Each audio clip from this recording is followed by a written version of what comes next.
Hello दोस्तों, स्वागत है आपका हमारे YouTube channel Ravinandan study centre में। तो आज के इस वीडियो में हम लोग देखने वाले हैं क्लास 10 का हिंदी आप लोगों के फाइनल एग्ज़ाम यानी कि 17 फरवरी को सेम यही क्वेश्चन यहीं से रहने वाले हैं। अब आप लोगों को लगता होगा ये तो ओरिजिनल क्वेश्चन पेपर नहीं है, तो हम पहले ही बता देते हैं कि ओरिजिनल क्वेश्चन पेपर का हम टाइपिंग करके यहाँ पर लाए हैं ताकि किसी को भी पता नहीं चल सके कि ये ओरिजिनल है कि नहीं है। ठीक ना, यहाँ पर हम लिख दिए हैं प्रैक्टिस सेट 1। तो आप लोग बिना स्किप किए पूरा वीडियो को देखिएगा, सेम यही पेपर रहने वाले हैं। आप लोग सबसे पहले ये वीडियो को तमाम दोस्तों के पास शेयर कर दीजिए ताकि वो भी क्लास में जुड़ पाए। देखिए यहाँ पे पहले एक नंबर नहीं, निर्देश पहले पढ़ देते हैं। निर्देश क्या है? प्रश्न संख्या 1 से 100 तक प्रश्न के 4 विकल्प दिए हैं, यानी कि आपको एग्ज़ाम में ऐसा ही प्रश्न रहेगा और ऐसा ही ऑप्शन रहेगा। ये 4 ऑप्शन है, यहाँ पर 2 ABCD ये 4 ऑप्शन दिए गए हैं और इन 100 प्रश्नों में से किन्हीं 50 प्रश्न अपने द्वारा चुने गए सही विकल्प को OMR उत्तर पत्रक में चिन्हित करना है। यानी कि इस जो ये 4 ऑप्शन दिया गया है आप लोगों को, ये 4 में से एक कोई सही है और आपको टिक करना है OMR में। यानी कि सबसे पहले क्वेश्चन हम लोग पढ़ लेते हैं, क्या बोल रहा है। जाति पाति तोड़क मंडल का वार्षिक सम्मेलन किस वर्ष हुआ था? यहाँ पे ऑप्शन है 1935, 1936, 1937, 1938 और इसमें से एक क्वेश्चन आपका राइट आंसर हो जाएगा। तो यहाँ पर ये जो भी राइट क्वेश्चन होगा आंसर, वो आप लोगों को OMR शीट जो दिया जाएगा उसमें आपको गोलक में वही ऑप्शन को ABCD है ना, जैसे इसका राइट आंसर B है, उसमें OMR में B को रंग देना है यानी कि भर देना है। तो इसका right answer option number B हो जाएगा। 1936 ईस्वी में जाति पाति तोड़क मंडल का वार्षिक सम्मेलन किया गया था। आप लोग सबसे पहले क्लास को लाइक करके चैनल को सब्सक्राइब कर लीजिएगा ताकि हर सब्जेक्ट का नोटिफिकेशन आपको सबसे पहले मिल जाए। हाँ, अगर आप PDF इसका डाउनलोड करना चाहते हैं तो टेलीग्राम का लिंक और व्हाट्सएप चैनल का लिंक नीचे डिस्क्रिप्शन बॉक्स में दिया गया है। आप लोग वहां पर क्लिक करके इसका PDF भी डाउनलोड कर सकते हैं। चलिए अगला प्रश्न को हम लोग देखते हैं, क्या बोल रहा है। दूसरा नंबर प्रश्न है, भीमराव अंबेडकर भारत में बेरोजगारी का एक प्रमुख व प्रत्यक्ष कारण किसे मानते हैं? ऑप्शन ए कार्य अकुशलता, ऑप्शन बी जाति प्रथा, ऑप्शन सी उद्योगों की कमी, ऑप्शन डी प्रतिकूल परिस्थितियां। तो इसका right answer option number B हो जाएगा, जाति प्रथा को मानते हैं। ठीक ना, अगला प्रश्न है, देखिए तीसरा नंबर प्रश्न बोल रहा है, पड़ोसियों के आवारागर्द छोकरों के साथ लट्टू कौन नचा रहा था? Option A Khokha, option B Rajni, option C Madan, option D Girdhar. तो इसका right answer option number C हो जाएगा, मदन आवारागर्द छोकरों के साथ लट्टू नचा रहा था। अगला प्रश्न है, चौथा नंबर बोल रहा है, आप लोग क्वालिटी को 360 पावर पे कर लीजिएगा ताकि आप लोगों को बहुत क्लियर दिख जाए, साफ साफ दिख पाए। ठीक ना, यहाँ पे देखिए चौथा नंबर प्रश्न बोल रहा है, ना उम्मीद बुढ़ापे की आंखों का तारा है।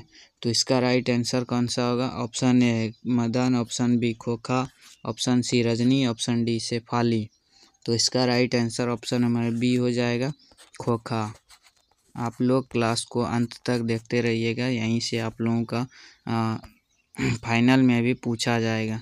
देखिए पांचवा नंबर प्रश्न बोल रहा है, किसकी खोज से हमारी ऐतिहासिक चेतना में नया अध्याय जुड़ गया है?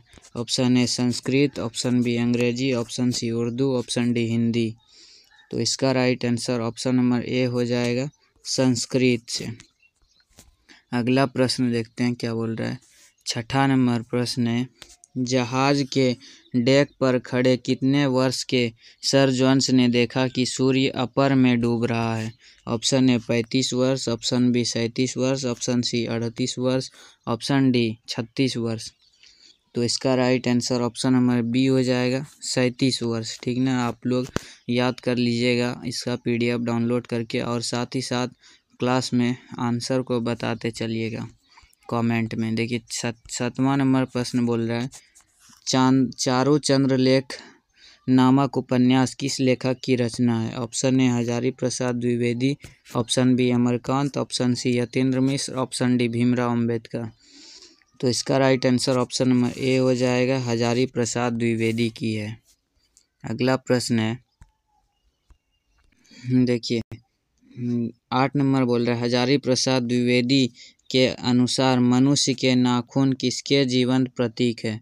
ऑप्शन ए मनुष्यता के, ऑप्शन बी सभ्यता के, ऑप्शन सी पार्श्वी वृत्ति के, ऑप्शन डी सौंदर्य के। तो इसका right answer option number C हो जाएगा, यह पार्श्वी वृत्ति के अनुसार नाखून जीवंत है, ठीक ना। देखिए 9 नंबर प्रश्न बोल रहा है, हजारी प्रसाद द्विवेदी को किस रचना पर साहित्य अकादमी पुरस्कार प्राप्त हुआ? Option A Kalpalata, option B Vichar Pravah, option C आलोक पर्व, ऑप्शन डी कुटज। तो इसका right answer option number C हो जाएगा, आलोक पर्व पर मिला था। आप लोग अच्छे तरीके से याद कर लीजिएगा, सेम प्रश्न यही आपके बोर्ड एग्जाम में यानी कि 17 फरवरी को यही प्रश्न रहने वाले हैं। हम पहले बता दिए ना कि टाइपिंग करके लाया गया क्वेश्चन है ये। देखिए 10 नंबर प्रश्न है, बेतमा दान पत्र कब का है? Option A 1022, option B 1020, option C 1030, option D 1040। तो इसका right answer option number B हो जाएगा, ये बेतमा दान पत्र 1020 ईस्वी का है। 11 नंबर प्रश्न बोल रहा है, दक्षिण भारत के पांड्य प्रदेश के किस राजा के पालियम ताम्रपत्र मिले हैं?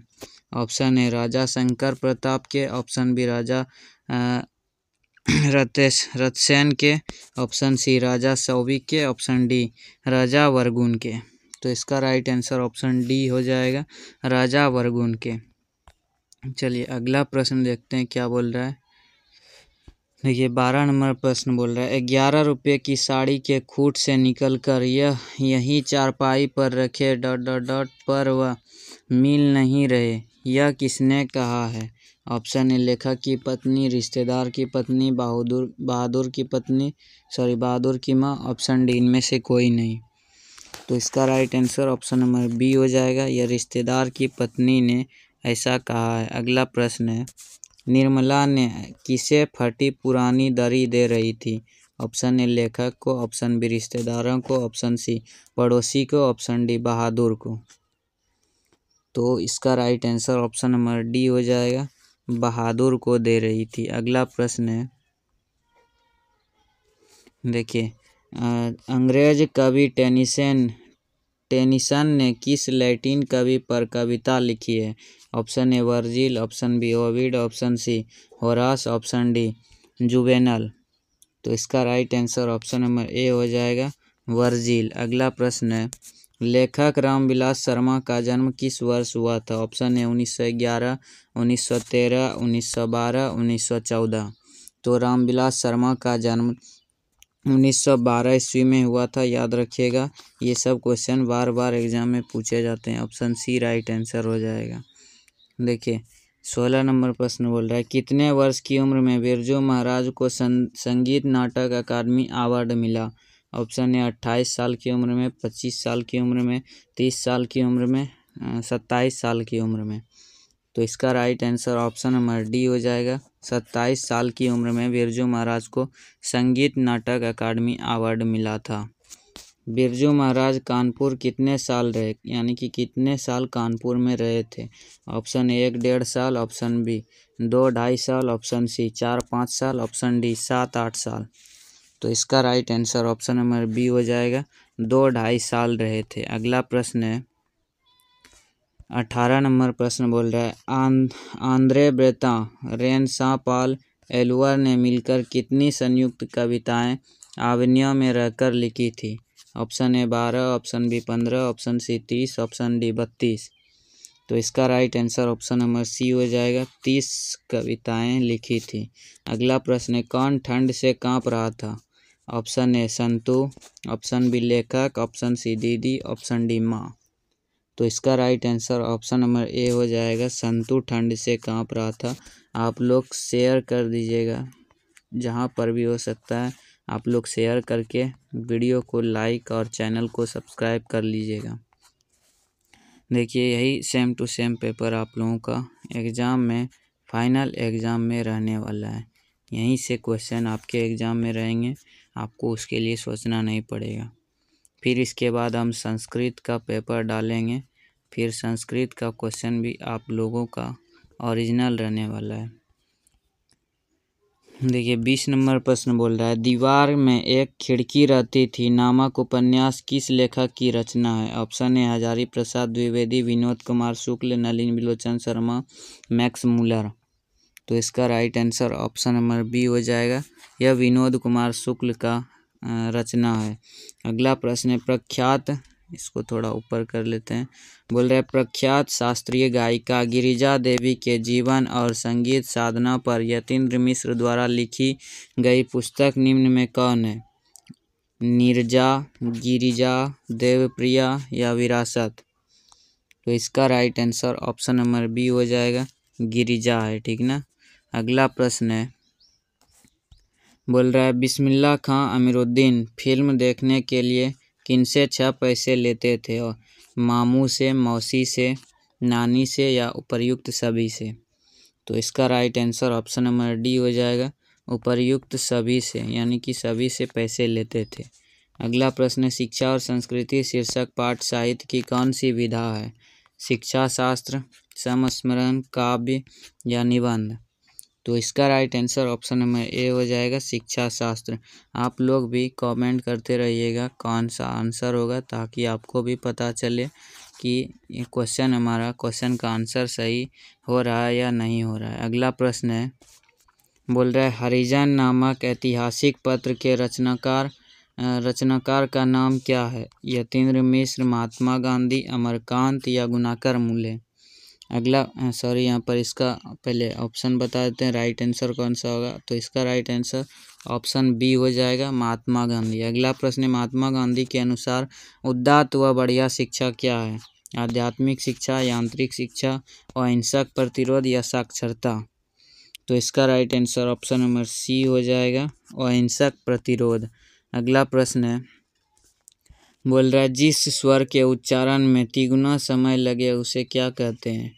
ह्रस्व स्वर, संयुक्त स्वर, दीर्घ स्वर या प्लुत स्वर? तो इसका right answer option number D हो जाएगा, प्लुत स्वर। प्लुत स्वर में तिगुना समय लगता है। अगला प्रश्न है, य और ल कौन व्यंजन कहलाते हैं? ऊष्म व्यंजन, अघोष व्यंजन, स्पर्श व्यंजन या अंतस्थ व्यंजन? तो इसका right answer option number D हो जाएगा, यह अंतस्थ व्यंजन कहलाते हैं। इसको जूम करते हैं ताकि आप लोगों को अच्छे तरीके से दिखाई दे। देखिए भ का उच्चारण स्थान क्या है? ऑप्शन ए कंठ, ऑप्शन बी तालु, ऑप्शन सी ओष्ठ, ऑप्शन डी मूर्धा? तो इसका right answer option number C हो जाएगा, भ का उच्चारण स्थान ओष्ठ है। अगला प्रश्न है, बोल रहे भाषा के कितने रूप है? Option A 1, option B 2, option C 3, option D 4? बताइएगा भाषा के कितने रूप है? तो इसका right answer option number C हो जाएगा, भाषा के 3 रूप है। अगला प्रश्न है, बोल रहे नेपाल शब्द कौन सी संज्ञा है? ऑप्शन ए जातिवाचक, व्यक्तिवाचक, भाववाचक या समूहवाचक? तो इसका right answer option number B हो जाएगा, यह व्यक्तिवाचक संज्ञा है। अगला प्रश्न है, संज्ञा के कितने भेद होते हैं? Option A 4, option B 5, option C 6, option D 8? तो इसका right answer option number B हो जाएगा, संज्ञा के 5 भेद होते हैं, व्यक्तिवाचक, जातिवाचक, भाववाचक, समूहवाचक, द्रव्यवाचक। अगला प्रश्न है, देखिए 32 नंबर प्रश्न बोल रहा है, मेरा एक कुत्ता है जो नेपाल से लाया गया है, यह किस सर्वनाम का उदाहरण है? अनिश्चयवाचक, संबंधवाचक, प्रश्नवाचक या निजवाचक? तो इसका right answer option number B हो जाएगा, यह संबंधवाचक है। बोल रहे मेरा कुत्ता, तो कुत्ता से संबंध है और नेपाल से, तो संबंधवाचक हो जाएगा। देखिए 33 नंबर प्रश्न है, राष्ट्र शब्द का विशेषण है? ऑप्शन ए राष्ट्रीय, राष्ट्रीय, राष्ट्रित, राष्ट्रीय? तो इसका राइट आंसर यहाँ पर हिजय का भी आप लोगों को ध्यान रखना है। तो इसका right answer option number B हो जाएगा, राष्ट्रीय। चलिए अगला प्रश्न है, 34 नंबर बोल रहा है, पर्वत शब्द का विशेषण क्या होगा? पर्वती, पर्वत, पर्वतीय या पर्वतीय? तो इसका right answer option number C हो जाएगा, पर्वतीय। इसको हम थोड़ा मोटा कर लेते हैं। अगला प्रश्न है, देखिए प्रश्न बोल रहा है बहुत मोटा हो गया। जिस विकारी शब्द से एक पदार्थ या एक व्यक्ति का बोध होता है उसे क्या कहते हैं? बहुवचन, एकवचन, द्विवचन या इनमें से कोई नहीं? तो इसका राइट आंसर ऑप्शन बी हो जाएगा, एकवचन कहते हैं। अगला प्रश्न है, बोल रहे आंसू शब्द कौन लिंग है? स्त्रीलिंग, पुल्लिंग, उभयलिंग या इनमें से कोई नहीं? तो इसका right answer option number B हो जाएगा, आंसू शब्द पुल्लिंग है। अगला प्रश्न है, बोल रहे चित्र शब्द कौन लिंग है? स्त्रीलिंग, उभयलिंग, पुल्लिंग या इनमें से कोई नहीं? तो इसका राइट आंसर ऑप्शन सी हो जाएगा, चित्र शब्द पुल्लिंग है। अगला प्रश्न है, बोल रहे हे भगवान मेरी रक्षा कीजिए, यह किस कारक का उदाहरण है? अधिकरण कारक, संबोधन कारक, अपादान कारक, संप्रदान कारक? तो इसका राइट आंसर ऑप्शन बी हो जाएगा, संबोधन कारक। अगला प्रश्न है, बोल रहे हैं मोहन कलम से लिखता है, इसमें से कौन सा कारक है? कर्ता, कर्म, अपादान या करण? तो इसका राइट आंसर ऑप्शन सी हो जाएगा, यह अपादान कारक है। अगला प्रश्न है 40 नंबर, बोल रहा है निम्नलिखित में अघोष वर्ण कौन सा है? दंत स, ह, अ या ज? तो इसका राइट आंसर ऑप्शन ए हो जाएगा, दंत स। अगला प्रश्न है, बोल रहा है गुरु नानक का जन्म कब हुआ था? 1468 में, 1469 में, 1467 में या 1465 में? तो गुरु नानक का जन्म 1469 ईस्वी में हुआ था, याद रखिएगा। अगला प्रश्न है, सीखा शब्द का अर्थ है बुद्धि, चोरी, व्यर्थ या पहचान? तो इसका राइट आंसर ऑप्शन बी हो जाएगा, चोरी। अगला प्रश्न है, मोहन छवि रसखानी लखी अब दृग अपने नाही किस कविता की पंक्ति है? स्वदेशी, भारत माता, प्रेम ऐनी श्री राधिका या हमारी नींद? तो इसका राइट आंसर ऑप्शन सी हो जाए, प्रेम ऐनी श्री राधिका। अगला प्रश्न है, प्रेम मार्ग का एक ऐसा प्रवीण और धीर पथिक तथा जवादानी का एक ऐसा दबाव रखने वाला ब्रजभाषा का दूसरा कवि नहीं हुआ है। कवि घनानंद के बारे में यह किसने कहा? आचार्य रामचंद्र शुक्ल ने, हजारी प्रसाद द्विवेदी ने, विनोद कुमार शुक्ल ने, अमरकांत ने? तो यह बोला था हजारी प्रसाद द्विवेदी ने। अगला प्रश्न है, कवि घनानंद अपने आंसुओं को कहाँ पहुँचाना चाहते हैं? अपने घर के आंगन में, पड़ोसी के आंगन में, सुजान के आंगन में या माँ के आंगन में? तो इसका राइट आंसर ऑप्शन सी हो जाएगा, सुजान के आंगन में। अगला प्रश्न है, कौन कवि काव्य और जीवन दोनों क्षेत्रों में भारतेंदु हरिश्चंद्र को अपना आदर्श मानते थे? सुमित्रानंदन पंत, रामधारी सिंह दिनकर, कुंवर नारायण या बद्री नारायण चौधरी प्रेमगन?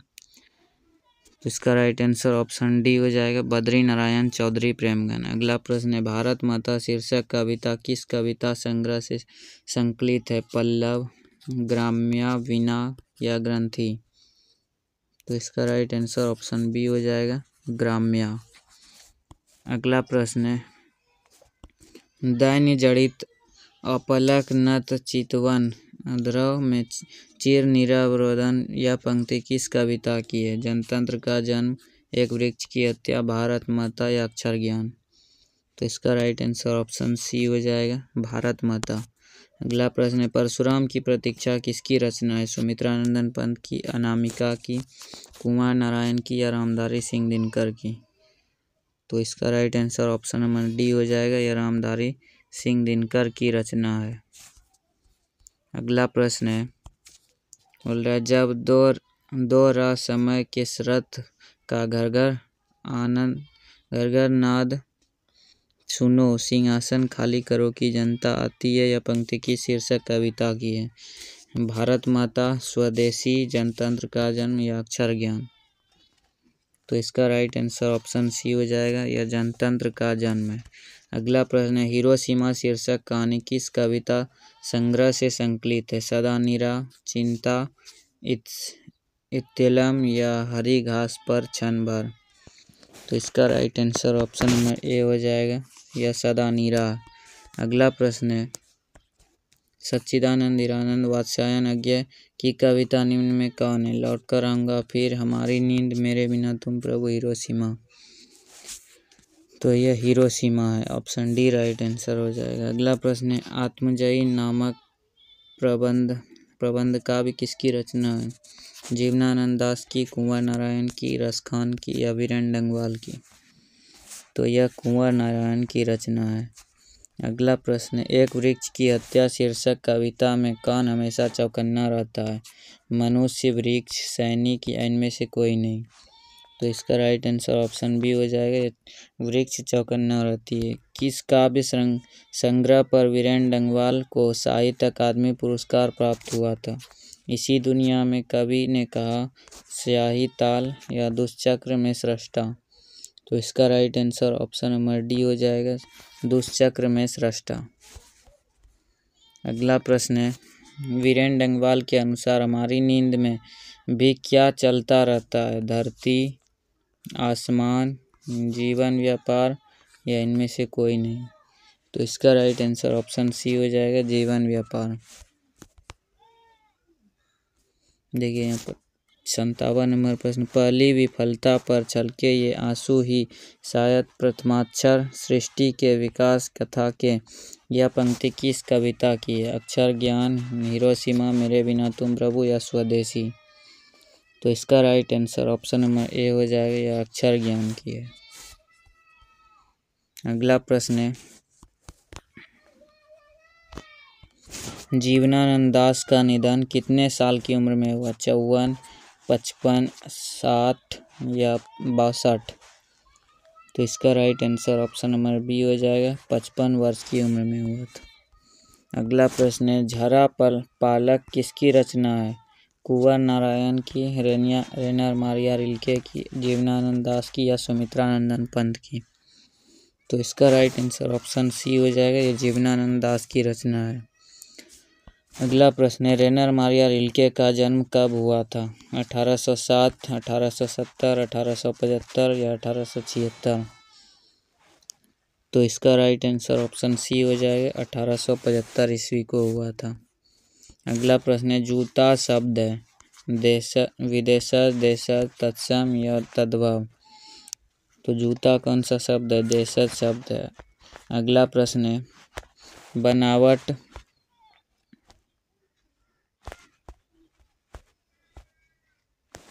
बनावट के विचार से शब्द के कितने भेद हैं? 1, 2, 3 या 4? तो इसका राइट आंसर ऑप्शन सी हो जाएगा, बनावट के विचार से शब्द के 3 भेद हैं। अगला प्रश्न है, निर्जन में कौन सा उपसर्ग है?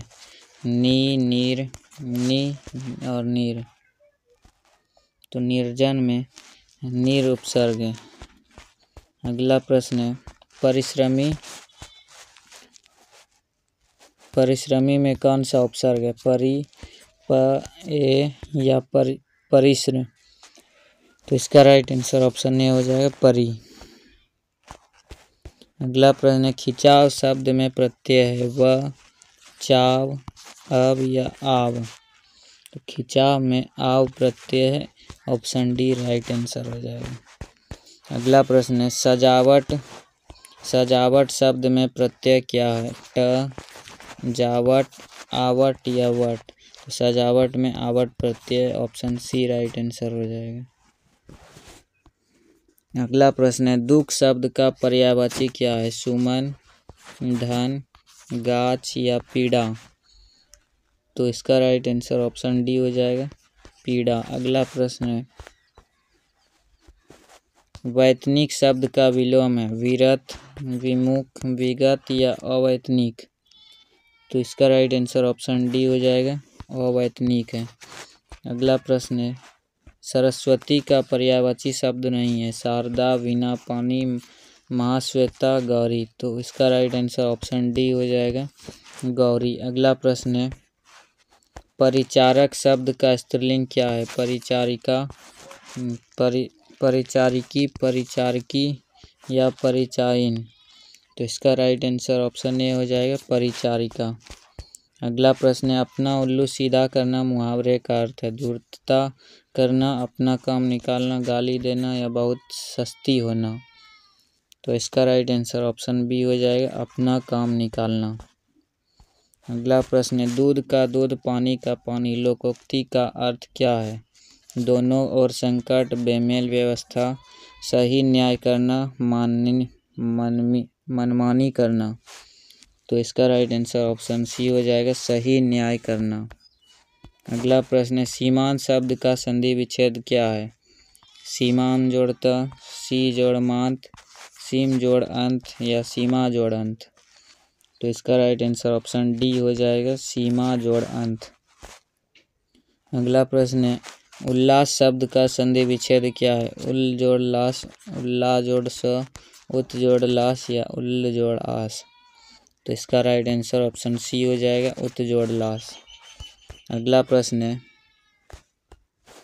स्वर संधि का उदाहरण नहीं है? गिरीश, महेंद्र, एकैक या वागपति। तो इसका राइट आंसर ऑप्शन डी हो जाएगा, वागपति है। अगला प्रश्न है, महात्मा शब्द कौन सा समास है? कर्मधारय, द्विगु, द्वंद्व या बहुव्रीहि। तो महात्मा शब्द में कर्मधारय समास है। अगला प्रश्न है, गौरी शंकर शब्द कौन सा समास है? द्विगु, द्वंद्व, तत्पुरुष या अव्ययी भाव। तो गौरी शंकर में द्वंद्व समास है। अगला प्रश्न है, सेनानायक शब्द कौन सा समास है? द्वंद्व, द्विगु, अव्ययी भाव या तत्पुरुष। तो सेनानायक तत्पुरुष समास है। अगला प्रश्न है, जिसके माता पिता ना हो के लिए एक शब्द है? अनियमित, अनाथ, अनुज या अनुपम। तो इसका राइट आंसर ऑप्शन बी हो जाएगा, अनाथ। अगला प्रश्न है, हिंदी में स्वर वर्णों की संख्या है? 11, 21, 25 या 33। तो इसका right answer option number A हो जाएगा, 11 है।